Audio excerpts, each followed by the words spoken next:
Salve, salve minha galera do canal Zé Drone. Chegamos, hein, meus amigos? Olha só o operário ali na guarita já fazendo os últimos ajustes aqui no VOG Grapiúna.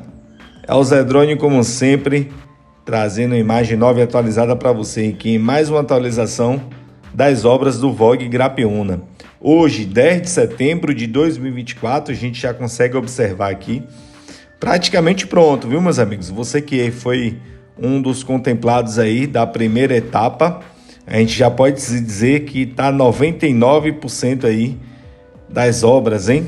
Tudo bonitinho aí, conforme vocês vão visualizando nas imagens. E o canal Zé Drone aqui, como sempre, trazendo de forma exclusiva para todos os membros. Se você ainda não é membro do canal Zé Drone, participe aí. Os membros, eles tem a oportunidade de visualizar, lógico, primeiro esse vídeo que foi lançado na data do dia 10 de setembro, a data de captação, e você que é inscrito no nosso canal aqui, recebe os conteúdos após aí o dia que publicamos, tá legal? E fiquem agora com mais uma atualização do VOG Grapiúna. É o canal Zé Drone, como sempre, trazendo a imagem nova e atualizada para você. Meus amigos, Deus abençoe a todos e curta o vídeo.